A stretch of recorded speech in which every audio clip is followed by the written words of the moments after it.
The following is a presentation of the Matt Talk Podcast Network.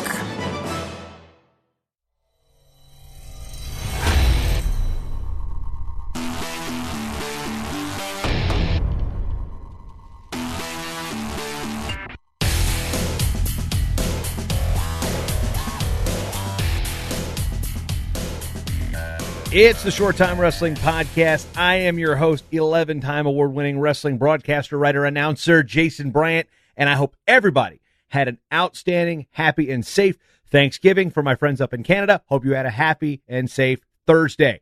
This show, we talk about all things wrestling. Today, our guest will be Jonny Ruggiano of the Titan Mercury Wrestling Club and the executive director of the American Wrestling League, coming to Cedar Rapids. We will talk about that in length here on the program, just after we get through some housekeeping things. And I sent out a Giving Tuesday email because, we've got Black Friday, the Cyber Monday. So Giving Tuesday, I've done this the last couple of years, and it's a way to help support this show. So I send it out to those who subscribe to the daily wrestling newsletter. And I do not use that newsletter for advertising, hawking in terms of, fundraising a whole lot, just once, maybe twice a year. So you don't have to worry about that. But what I do is I send out a note, like, here's everything that we do. And that being said, we had a couple people jump in as team members to support the show.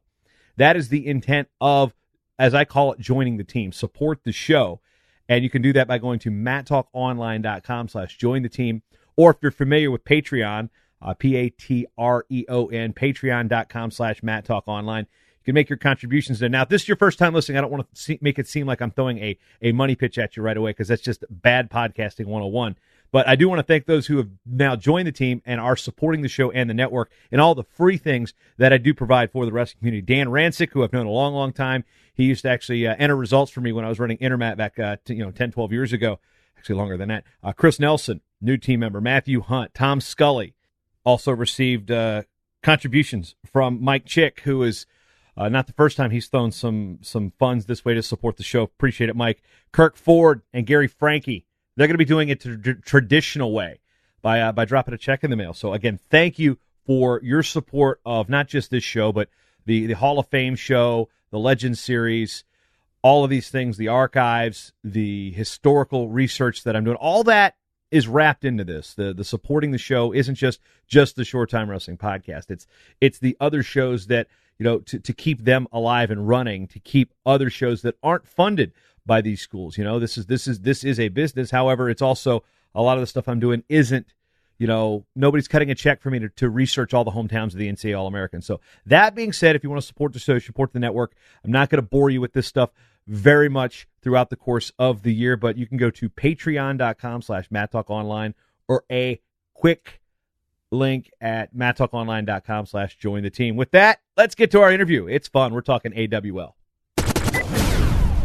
We're talking American Wrestling League. Friday, November 30th, U.S. Cellular Center, one of the great wrestling venues in the Midwest.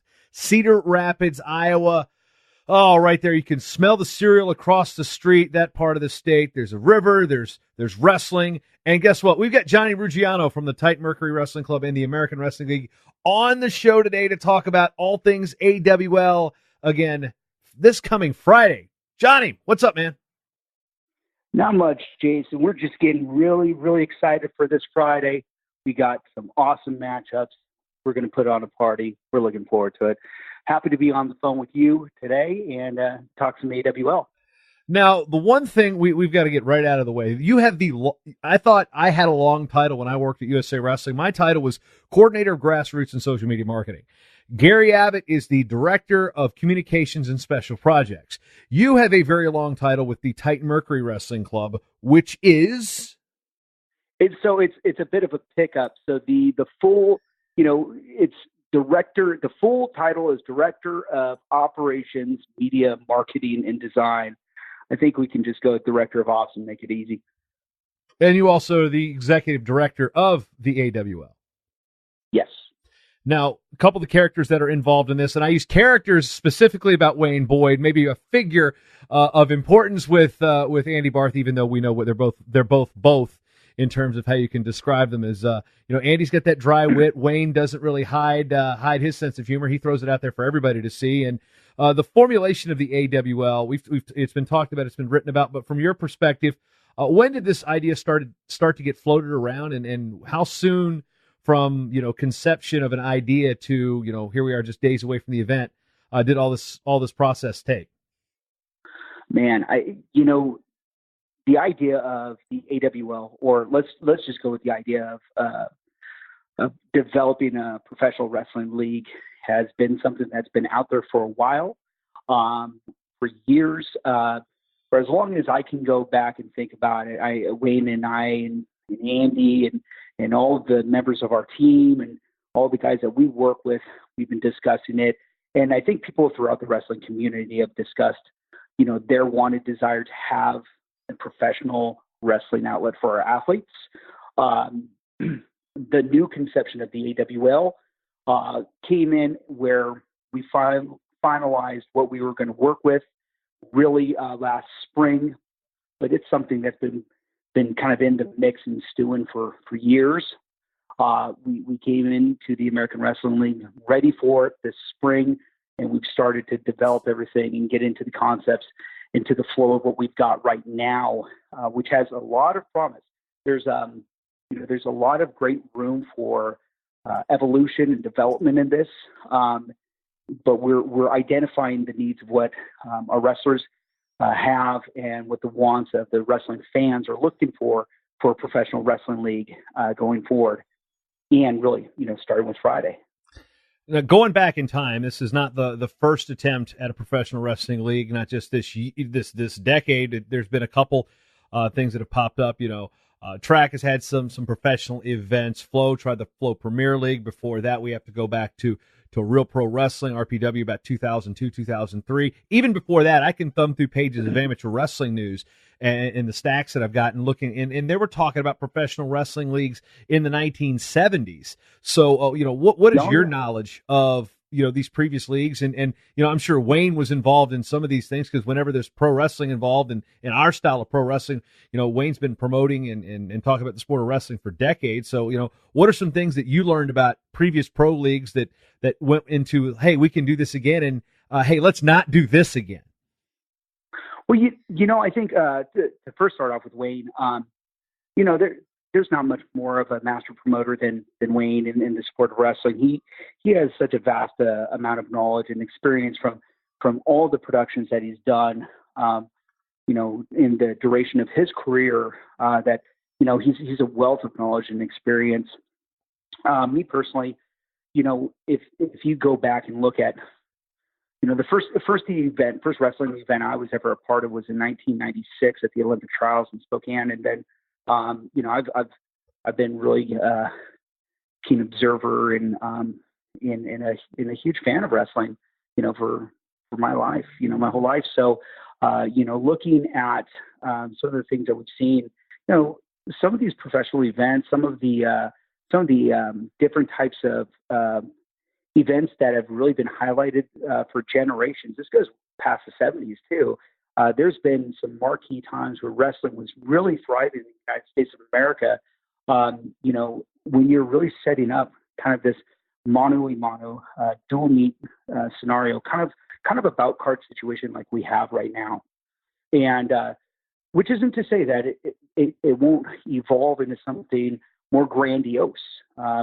The grandeur of what we have in the AWL today, and we'll present Friday at the U.S. Cellular Center, is grand in its own scale. We've got the matches that people have been dying to see. We're bringing to the fans J.O. and Rutherford, and people are excited about that. We've got two roommates, former roommates, and both Hawkeye standout wrestlers in Tony Ramos and Corey Clark going head to head. In the heartland of wrestling in Iowa. And, that's something that, if you take a look back at some of the successful endeavors, you're going to find some of those matchups where it was, these featured bouts and these featured matchups that have been promoted in a light that's going to really excite the fans, and it's going to deliver when the athletes step out on the mat.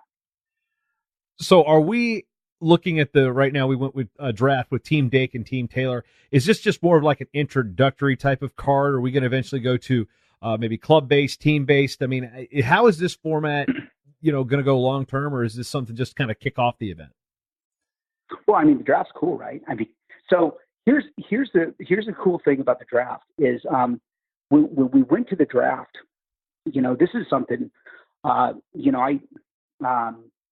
know a lot of people have talked about the draft, and I've talked about the draft, and several other people have discussed the concept of doing the draft. When we reached out to the athletes and provided the draft, we were swarmed. I got blown up with emails. About 80. We anticipated 40, 50 athletes coming in. We had at least 80 before the cutoff date, and 30 more that are waiting in the mix for the next draft, which will be 10 days after. The draft will reopen 10 days after AWL won the beginning. So the draft is going to be an integral part of what we do going forward.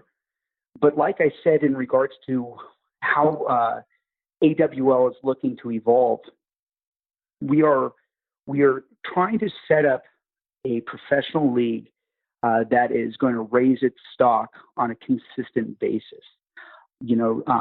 There's several factors that come into wrestling and being able to make a professional wrestling league successful in the United States of America, which I think a lot of us, who've been very, very active in the sport of wrestling and been dedicated to trying to see this come into fruition.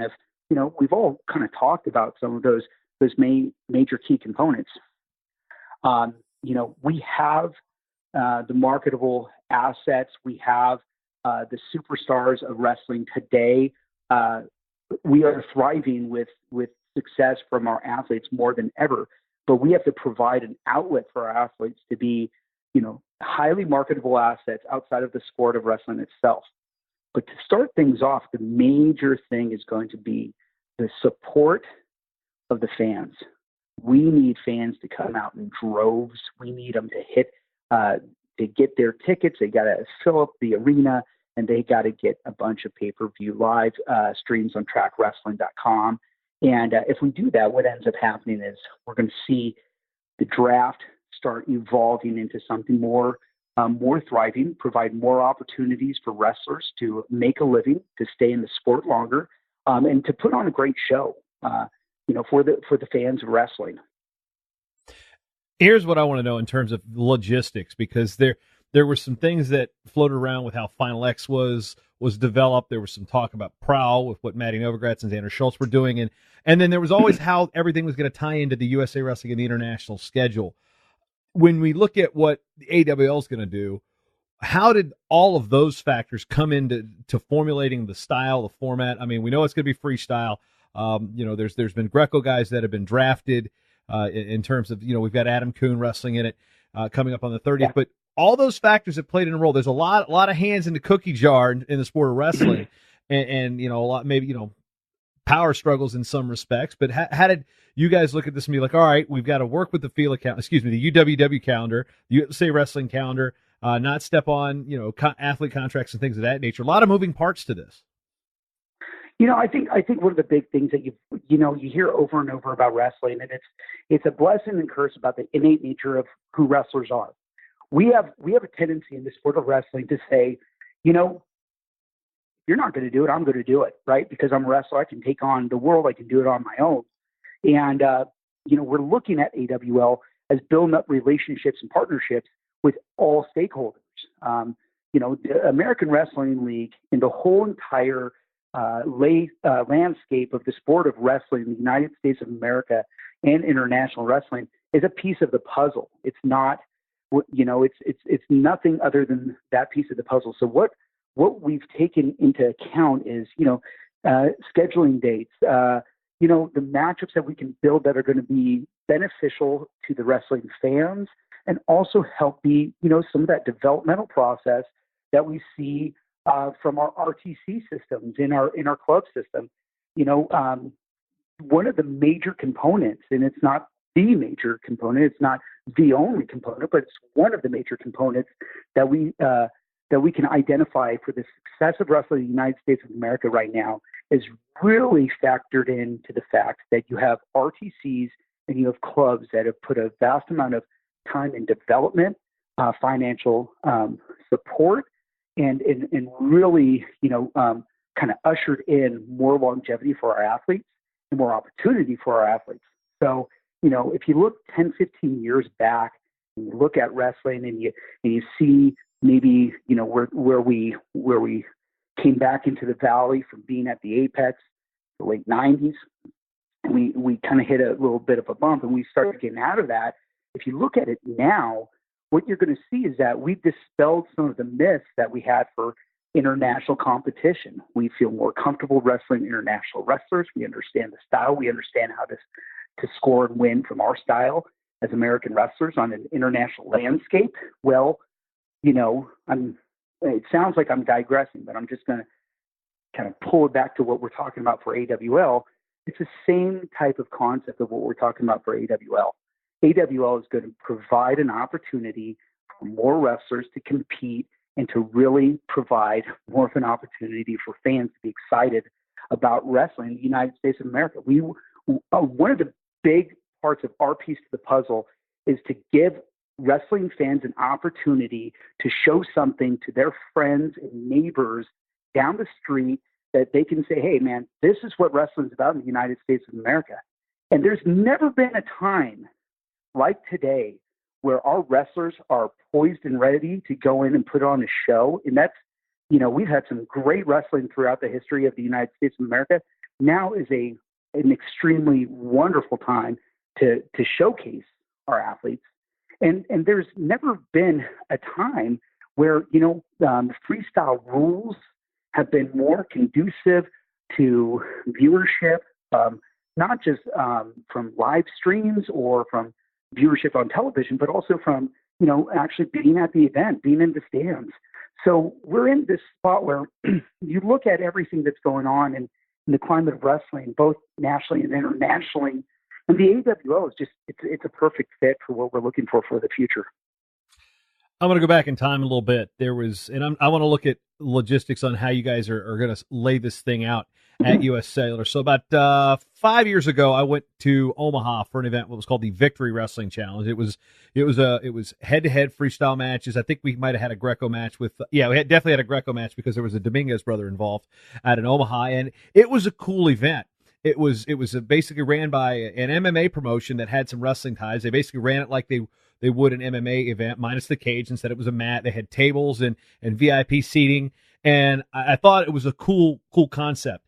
And then about 4 months ago, a buddy of mine, Danny Rubenstein, comes into town. He's managing some fighters, and we go to the Legacy Fighting Association, LFA, I think that's what it's called. I'm not a huge MMA guy, but I was there at the fights, and I'm looking around, and there was only one person on the fight card, that I actually recognized from wrestling. But I'm looking around, and this place it's tons of people at the Armory in Minneapolis. It was the bottle service. There were people, dressed up, trying to look sharp, and I'm like, this is a bunch of, for lack of a better term, it was a bunch of freaking nobodies, and they were paying high dollar for bottle service, with some guys that definitely have no chance of stiffing Bellator or stiffing the UFC. So what I liked about Victory Wrestling Challenge is how they borrowed that event, make it an event. It's about the highlight fight. In this case, our highlight bout for many people is Jordan Oliver, Zane Rutherford. But what is the AWL going to do to make the U.S. Cellular Center an event? Not just like, hey, let's go watch some matches. No, let's go hang out, have some beers, or just basically it. You need sporting events to be a party too. No, you're absolutely right, and that's really truly the big thing that that wrestling could really, really benefit from understanding. It's one of the components of what we can understand from both MMA, boxing, and some of the combative sports that have had some success on the big stage. We were in the U.S. Cellular Center for Iowa Against the World just a couple years ago, and a lot of the stuff that you said, short of the bottle service, because I mean, you're going into Iowa. You gotta have Busch Light. It's the official beer of Iowa, right? Hey, there is a diverse constituency in Iowa. So we are going to have families there who are going to have a blast. We're going to have buddies over there, enjoying a beer, having a good time. up in the stands. And, in this situation, the U.S. Cellular Center, it's 6,500 people out there, right? And so we saw the last time with Iowa against the World that people were saying a lot of the same things that you're saying. They were excited about the matchups. Last time we were there, you had Henry Cejudo wrestling Tony Ramos. You had Metcalf and Pico. Those would be maybe our two highlights in comparison to what we have now, where our highlights are going to be Clark and Ramos, which is the match everybody locally is excited and dying to see. And then on the national stage, it's that J.O. Rutherford match. On top of it, you've got some of these awesome matchups where people are really excited to see how, Aymar Geringer is going to be, Sorensen Green could be a lot of fun. There's a ton of matchups in our card that I think are going to pose a lot of interesting questions for people. And, you get into setting that up in an arena stage where you get that MMA feel. People are excited. The other thing that I would encourage every single wrestling fan who's not able to get to Iowa to do is have a party at home. Get on trackwrestling.com and do the same thing you do during a UFC fight. Call up all your friends, watch that, go out, get on social media, let people know what you think. Have a blast watching the show and make it a party, because that's what we want to see in wrestling. That's what we're providing for the wrestling fans with these AWL events. Sticking with the format, so yes, we've got this inaugural event here, the beginning on November 30th, and we've got Team Dake and Team Taylor. You said the next draft is going to take place 10 days after the event. So are we looking? Is it going to be Team Dake Taylor 2? Are we looking at new captains? What are we looking at as far as number of events? I mean, you've obviously got to have a financial situation here. It's like, people in wrestling are so used to losing money on events that they do them and then they're done because they're tired of losing money. What's the key to make this thing financially successful? What's the key to making this thing long-term viable? And two, as far as the format goes, so that fans can really start to understand, okay, is it a team or is this, is it Dake Taylor the whole time, or we change captains? Like, just kind of that nuanced stuff that a lot of the message boards and Twitter discussions kind of like, there's still some questions that are people like, what's the deal with this? I first got to say, I love seeing some of the questions that are out there. I love to hear the ideas. I get people who send over formats and ideas and concepts and everything. They send me emails. I get a lot of information back, and I really love hearing what people's thoughts are. And I'm going to tell you something that I think we all know about the pro wrestling situation in the United States of America. There's not a perfect answer. Anybody who tells you, I've got the perfect answer, I know exactly how to do it, you know what? Put your money on the line and let's see it, because the fans deserve it, right? But I'll say one thing that the American Wrestling League is doing really, really well is that we're allowing matchups to evolve. So we're looking at 4 to 6 events this year. We're setting and establishing each event is going to be an evolution from point A to point B. I don't know exactly everything that Wayne has shared with you, so I don't want to let too much of the cat out of the bag. But I can tell you AWL1 is going to be great. But what we have for AWL2 in February it has the potential of being even more exciting too. And I don't want to jump the gun on it too much. I know it sounds like I'm skating around it, Jason, but I'll tease you with a couple things, right? We have 80 athletes in our draft right now, 110 athletes. And I'm excited to go back to the emails and see who all jumps back in on the draft, because there's so many guys who are in that mix who want an opportunity to make a name for themselves in wrestling. There's so many guys in MMA that if they had the opportunity to never step in the ring and they could just step on the mat and make money, they'd be doing it hands down, right? We know that. It's not a slight to MMA. It's a fact. There's so many people who just want to wrestle. So we're looking to provide more wrestling opportunities in a variety of different ways and different types of tiers as we go forward. In order for that to happen, we have to continue to create an event that is selling tickets and selling live streams and getting people behind it, because the sport of wrestling has to get a marketable and viable asset out there, that we provide something that's attractive to more investors in the sport of wrestling. It's not something that you have to go in and throw all the chips down on this one type of idea. I think that's been, I hate to talk about things that have been done in the past that I had no say in, that I wasn't part of.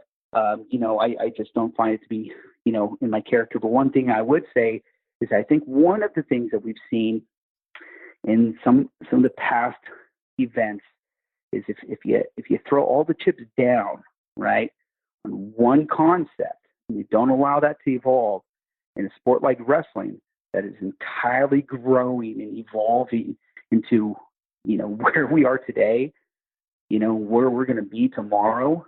If we don't allow things to kind of develop, we're missing out on a golden opportunity for wrestling in the United States.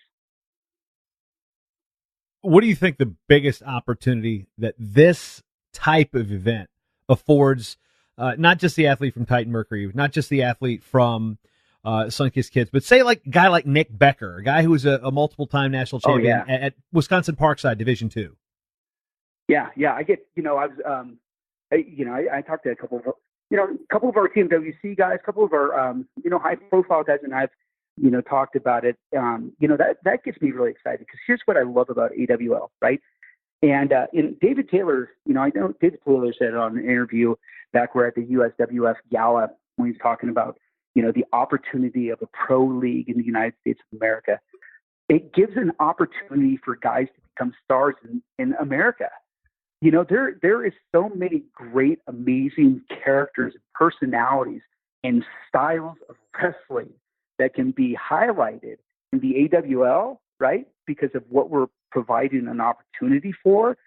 I think that is one of the greatest things that we have within, our model. If we have 10 bouts on Friday, and we can get the support in our fan base, it's behind us, and we keep on in this thing to grow, how awesome it's going to be if we've got, 20, 30 opportunities. And you get guys like Nick Becker. You get guys like Saron Francisco. You get guys who you've never heard of, to use an example in the MMA world, the Joe Stevensons of the world, who come in, make a name for themselves, right? And that is something that AWL has an opportunity to provide, in really a nice, solid kind of broadcast way, a way where we're looking at athletes in a professional manner.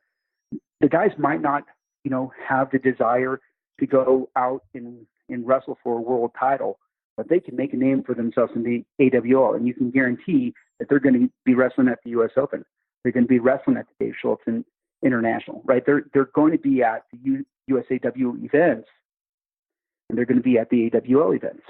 And the AWL event gives an opportunity for these guys to really go and make a name for themselves as an athlete. One of the things, Jason, I don't know. I'm you and I have talked, from, enough. I think you probably have some of the same ideas, but, one of the things I think about all the time is that, I want my kids to say, I can be Kyle Dake someday. I can be Kyle Snyder someday. I can be, Helen Marula someday. I can be Tamara Mensah someday. I want my kids to look at those athletes as professional athletes who are making, a name for themselves within the sport, but are also going out and making a professional living off the sport in a very, very, fluid, tangible way, in a full career in this. That is something I look at, and I think of a guy like Nick Becker, right? Or, a variety of the guys that we had that came into the draft. Even guys like Kamal Bey, who is in the draft at 74 kilos. I'm thinking, man, he can wrestle freestyle today. He can go back and throw guys on their heads in Greco tomorrow. But man, what type of exciting show can he put out, and what type of name can AWL help build for those athletes? And we have those opportunities within what we're doing. One thing that I'm starting, the gears are turning here as I'm sitting here, I'm looking down and I'm writing down things that I need to do historically is like, okay, one thing I need to do is log these results. Now I need to go back in time and find out how many of the old Pro Wrestling League things I can results. And then I'm sitting there thinking about the last fight I watched, and it was Khabib and McGregor, and I'm sitting there thinking, what do we do when we don't know of a fighter, for example? We go to SureDog, we look up the Fight Finder, or we go to Wikipedia, we see who they matched up with, and I'm sitting there thinking, I'm just thinking 10 steps ahead here. It's like, say we're 3 years down the line, this thing's still going, and we go with Pirelli Megaludis, say they're scrapping. This time they're up at 61. It's, I don't know, AWL 20, whatever it is. And they have a professional wrestling record of, 7-1, or, we create statistics that not just, everybody could follow, because they talk about, Tito and Chuck and kind of the debacle that was the other night. But the fact that there's like, wow, so 11 losses, who beat this guy? And you have to go back. I was like, oh, wait, you can piece together a professional career, in the world of, professional wrestling, sports entertainment. The win-loss record means nothing, because it doesn't. It's a meaningless type of statistic. But here we have an opportunity to take something and create a statistical base, because that's one thing that international wrestling really still needs to do a better job of, is keeping track of records. And as we talk internationally, what is the future of bringing in, say the winners of the Euregan from from Iran and the Russian Federation over for AWL 17, Rocky 7 or whatever you want to call it, Russia versus the U.S. in one of these type of events. One thing I can say about my boss, Wayne Boyd, is I don't think anything is out of the question of providing an opportunity for wrestlers to have the best competition and for us to put on the best show as possible. So I can say that, that we're looking at all the potential options going forward. The American Wrestling League is designated and designed, to support American wrestling in the United States of America. And, we've got a lot of areas in there where we can see some of those things kind of come into the fold, right? So, like I said, we're in an evolving situation with AWL on what we're doing. But one thing that will stay and remain true is that you're going to see a lot of American wrestlers going out there in domestic competition, getting some of those matches. And to kind of fall back on the first question that you're talking about, isn't it great that you and I might be able to go in and throw out the stats for, Abdul Rashid Sajalayat and, not allowed to say his. Hey, we're not allowed to say his name on the podcast anymore. We can't say his name anymore. That's been banned on the show. Just that was the thing. Okay, well, yeah. I didn't know that. I hit the faux pas, so we'll you didn't know that. I just made the rule up right now. No. Okay, cool. Let's go with Frank Chamizo, right? Everyone loves Frank, so we'll stick with Frank on this one, right? But say you and I, as guys who really are probably diehard wrestling statistics guys and uber wrestling fans, right? And a variety of other guys, Dan Lobdell, Nomad, right? The guy knows the ins and outs of the sport of wrestling in regards to international wrestling. Well, we might know all the stats, right? We might have an idea of the whole layout of everything, right? But it's easy.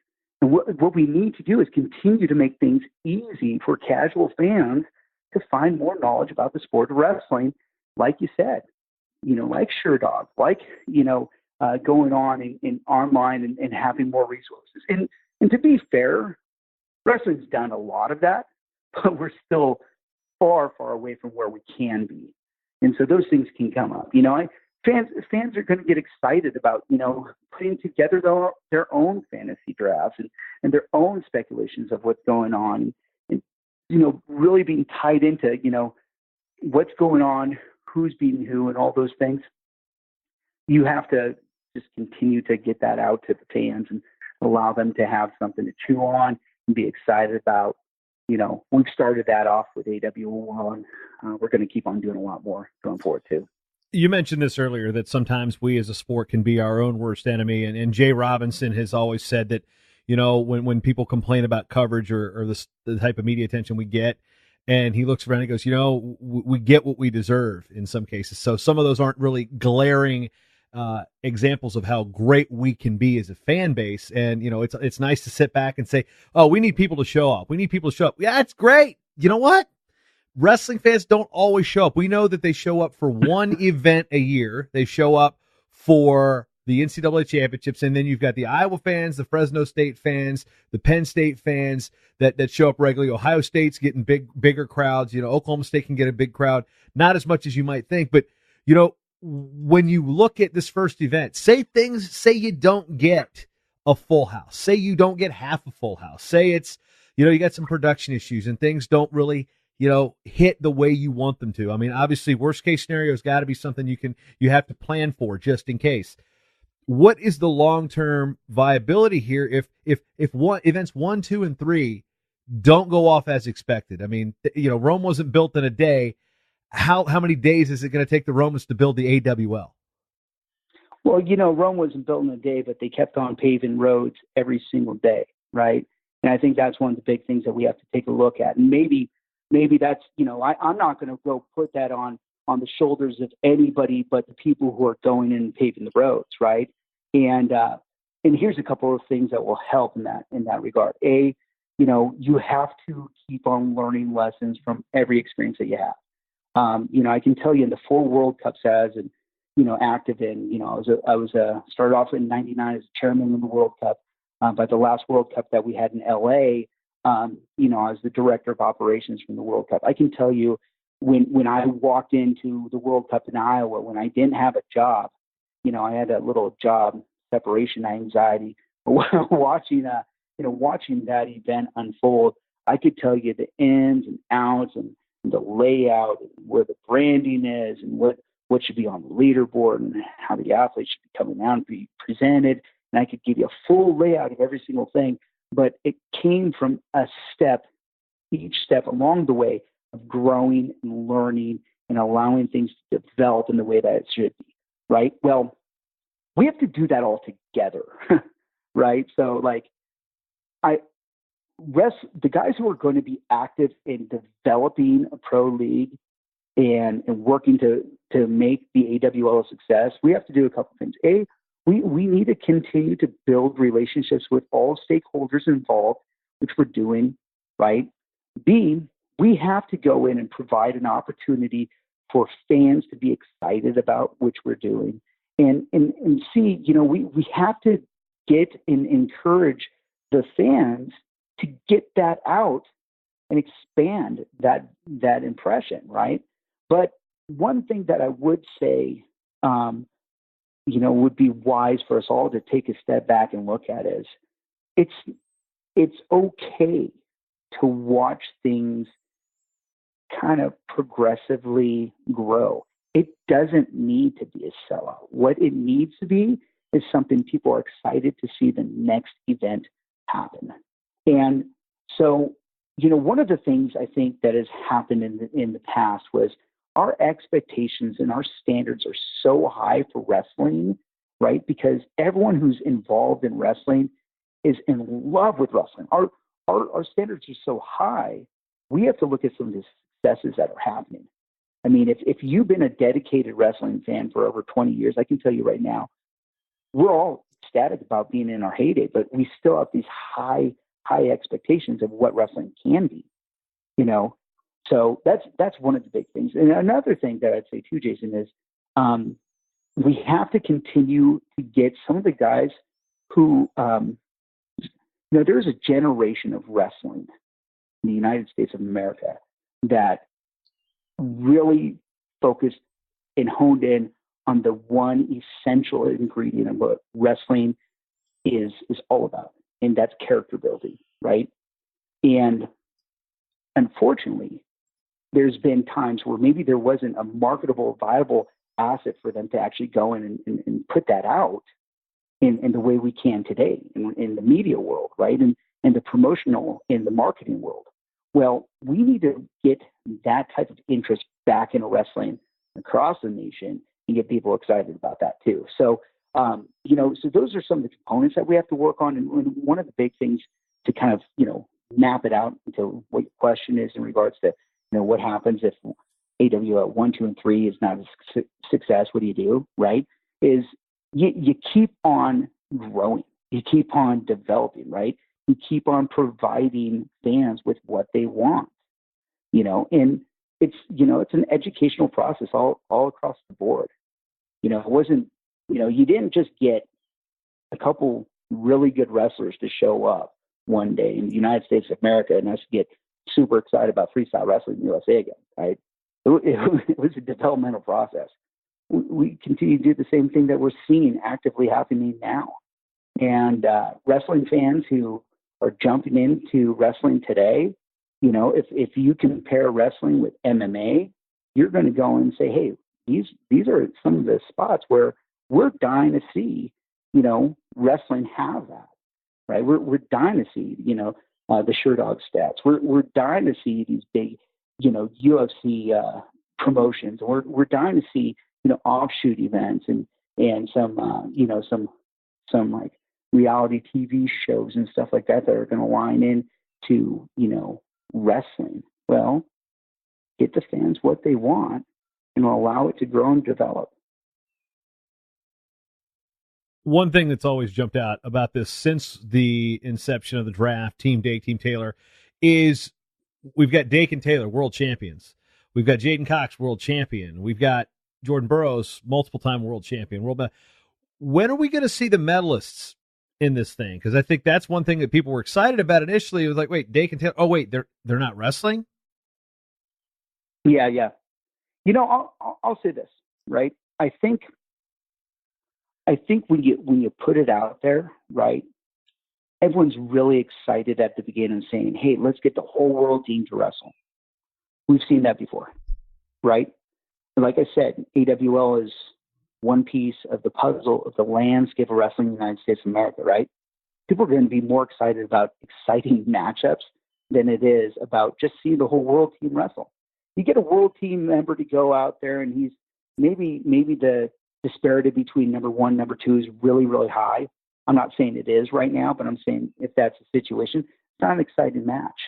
Now, what happens if you get 4 and 5 going head to head and it's just a barn burner? Which one are you going to be more excited about? Or you're showcasing that versus it being a quarterfinal amongst 23 mats at the U.S. Open. Right, yeah. Well, we're doing a little bit of both, right? I mean, we're getting the idea and the benefit of the AWL is that, A, we've got captains going in and creating a duel, right? And it's really the whole idea of it. It's like as American as baseball, right? It's like pickup baseball game, in the yard where the guys say, hey, I'm picking up Tommy from down the street, and you've got Bobby, right? And I've got this guy, I've got that guy. We're going to go and we're going to have a pickup game. Well, we've got our captains going in, setting up a dual meet format, but they're looking at what are going to be the best matchups you can get. That does not always have to be world team member number 1 versus number 2. You want to see number 1 versus number 2 every single time? Go watch a world team trials because I guarantee you're going to see it in the finals, right? So that's done. That's another part of the piece of the puzzle. If we can get that twice here and there when the matchups are really great, awesome. I don't know about you. I'm excited about Jordan Oliver and Zane Rutherford going at it, right? But I'm equally excited about watching Ramos and Clark go head to head. I'm ecstatic about what that match is going to bring to the fans of Iowa, and that one's going to be huge. Let's talk about the J.O. Zane thing, because that was something that was floated out there. I know Flo was trying to get that to be a senior level match at Who's Number One.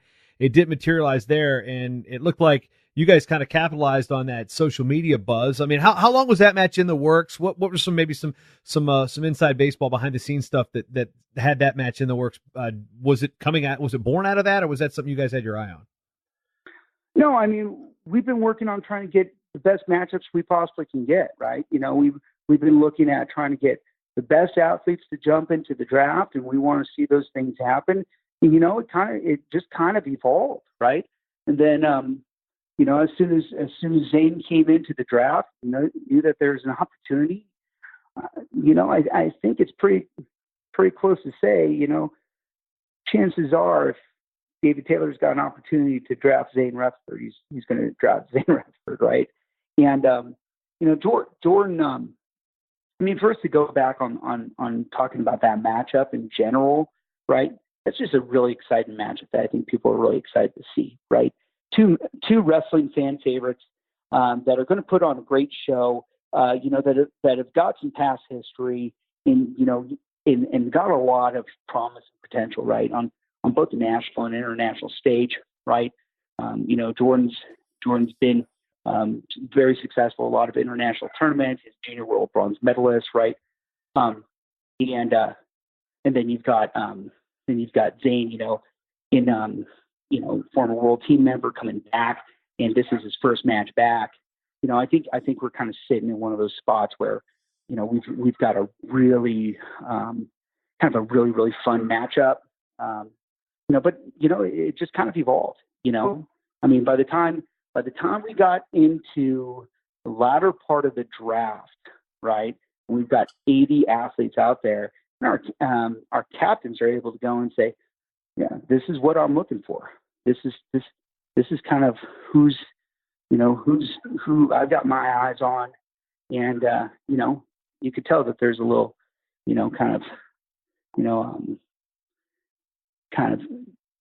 one-on-one rivalry going into this. So, between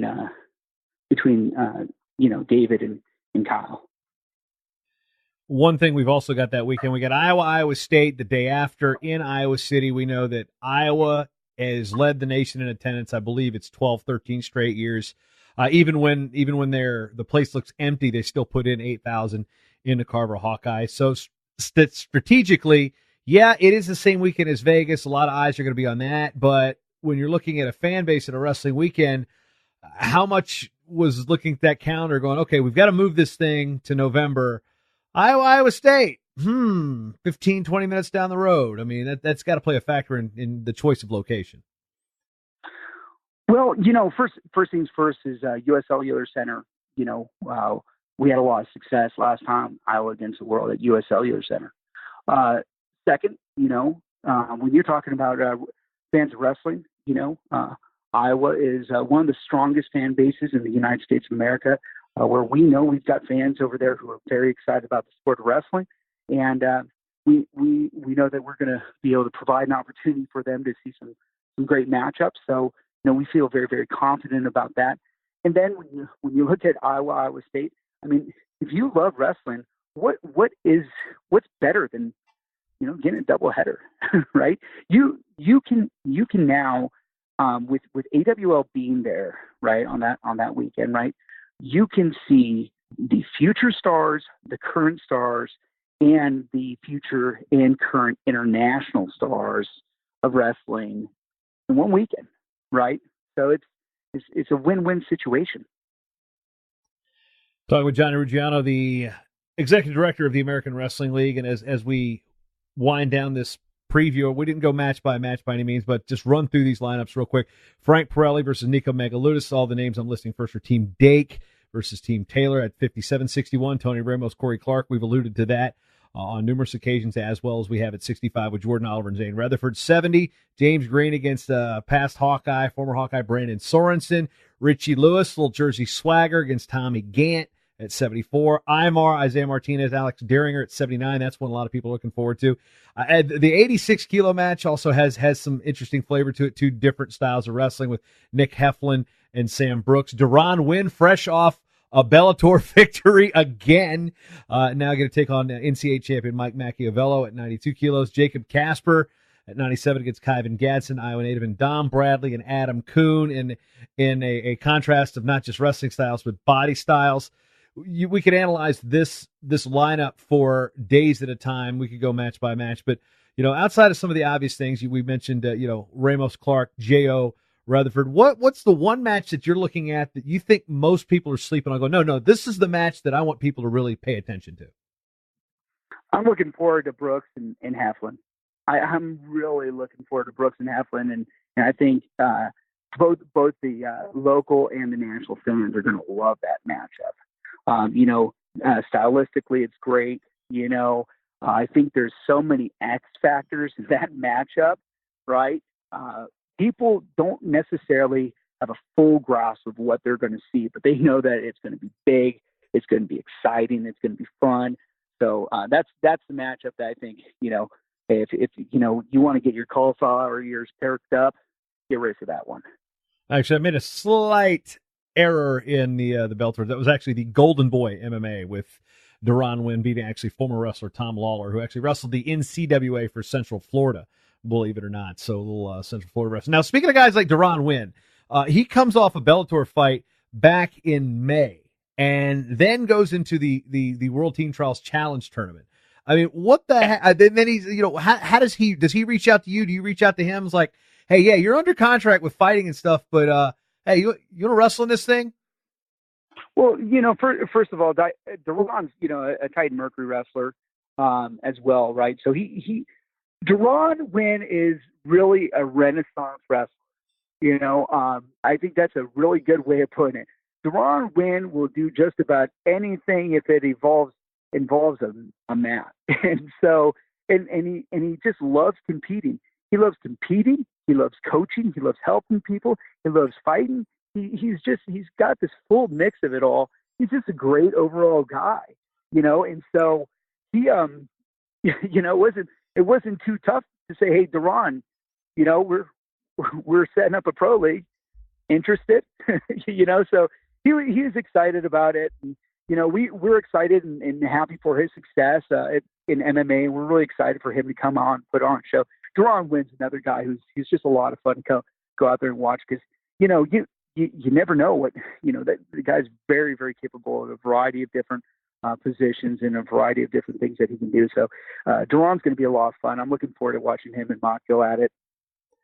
NCAA champion, and Deron Wynn's never going to be the tallest guy on the wrestling mat. So Friday, November 30th, U.S. Cellular Center, Cedar Rapids, Iowa, 8 p.m. Central Time, 9 p.m. Eastern. You can order this thing on pay-per-view if you can't make the trip at trackwrestling.com. If you can make it, tickets still available, AmericanWrestling.org. They'll send you a link to Ticketmaster.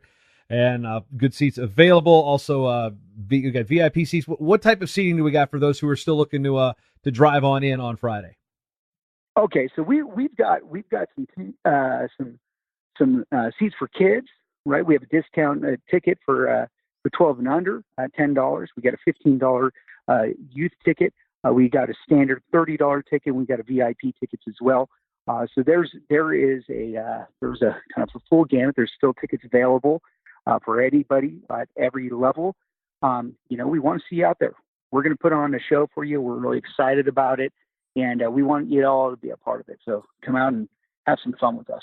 On Twitter at AWL Today, Instagram, which all the kids are into today with their Insta, at American_Wrestling_League. Oh man, for a guy like you, it's got to be busy with photography, the social media, the executive director thing, and Wayne Boyd. So best of luck, Jonny Ruggiano. Any final thoughts as we wrap up this episode of the Short Time Wrestling Podcast? Talk about AWL 1, the beginning. We love what's going on with wrestling today in the United States. We love what we're providing an opportunity for fans and for the athletes, guys. We want you all to be a part of it. We're real looking forward to this weekend and the future of wrestling and what we're able to bring to the fold. And Jason, I just really appreciate you taking time today. And we'll see you guys all in Iowa come this Friday. Last question, true or false? Wayne Boyd is going to take the winner of the Dom Bradley Adam Kuhn bout and star them in One More Shot 2.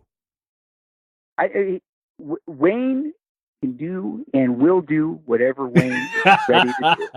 So, I think we're just going to mic drop right there. All right, thanks, Johnny. Absolutely. I'll let him drop the mic.